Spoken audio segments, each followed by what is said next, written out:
This is how I use online arbitrage to shop Grocery Outlet's website to resell on Amazon. On Grocery Outlet's website, you cannot view their inventory, but if you go to the Delivery tab and select Instacart, Uber, or DoorDash, you can filter through the products they have available and start researching for what you can resell on Amazon. For this video, I'm going to use DoorDash and select the grocery outlet near me. Unfortunately, you have to have a local grocery outlet to do this method because these are delivery options, not shipping options. On DoorDash, they have things broken into categories, which makes filtering easy. I ignore the frozen perishable items and look for things in personal care, pantry, and pets. For this video, let's look at pet care. I chose DoorDash because I like how they organize things. You can see 49 products showed up, and that will not take me very long to scan through. I can even narrow it down more and focus on specific brands or omit the brands I know I'm gated in to make sourcing that much faster. I'm going to click into the first product here and scan it with my phone using the Amazon Seller app. You can also copy and paste the words right into Amazon.com or into another software like Seller Amp on your computer, but I find it faster to just scan things with my phone the way it would in store. Some pack options or bundles are popping up here, and I can tell that they are for the original flavor versus a cheesy craze flavor that Grocery Outlet is selling. But just to show you how this works, let's say they were a match. I would select the item, put the cost of the 2-pack,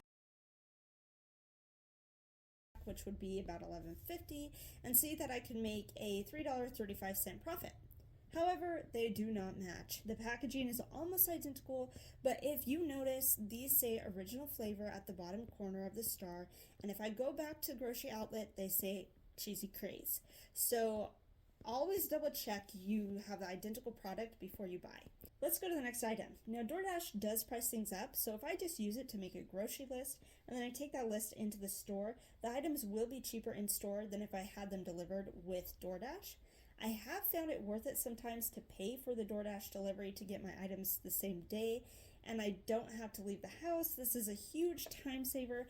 However, I only do this with items that I know don't have an expiration date because you cannot view the expiration dates on DoorDash, and Grocery Outlet sells items that expire very soon. So I mainly use this OA method to create a list for me to go into the store physically, run in real fast, check the expiration dates of the products I've researched, and then decide whether or not to purchase them.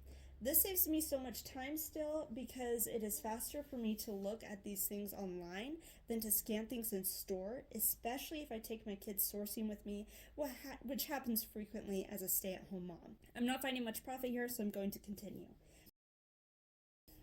Again, I'm looking for matches here. I need a 12-pound box, but I only see 14 pounds or 40-pound boxes, so I'm going to move on. You may be able to save time scanning on the main page without taking time to click into the item, but I'm doing this for this video to make them bigger. The next item is pretty heavy, 22 pounds, which when I scan it, it looks like it sells for over $90, but it's expensive at Grocery Outlet too. When I enter in the cost price of $57.50, I'm only left with a $2.50 profit. That is horrible ROI. I also did not calculate the cost of shipping a 22-pound bag into Amazon, but I would not buy this item. Let's check the next item. It looks heavy too. Now scanning like this goes faster if I'm not trying to make a video, but no profit here, so let's check the next item. I'm just double checking that all the flavors match on the listing, and it looks like they do. The sales rank looks really good, so when I input the price, I come up with a $7.92 profit. So since I am on my computer, when I find something good, I like to highlight the text, right-click to open up Seller Amp. I can see the stats on Seller Amp or open Keepa. I like to check the data tab on Keepa to see how many items are in stock and how many sell a month. I also check the buy box to make sure it's being shared. This is definitely the type of product I would be sharing in the Living Arbitrage Bolo group because it's less than 100,000 in sales rank and it makes more than $5 profit. At the time of this video goes live, I highly doubt this item will be at Grocery Outlet still, but if it's there, here's a free Bolo for you guys. To get Bolos like this in real time, check the link in the description box below to join the paid Living Arbitrage Bolo group. Use 15 off at checkout to get 15% off your first month. You can also sign up to the Living Arbitrage email list. This is completely free and you will receive one free Bolo a month via email.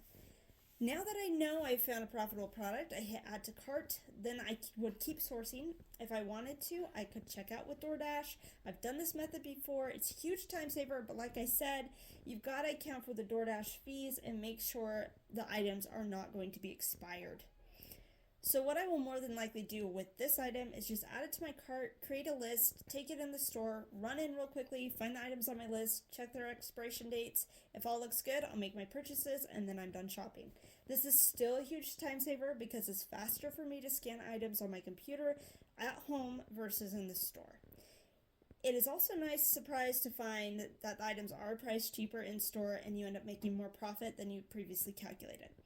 Let me know in the comments if you're going to try this sourcing method. If you do not have a grocery outlet in your area, you can still use DoorDash, Uber, or Instacart websites to help in your online sourcing. Just adapt it to stores in your area.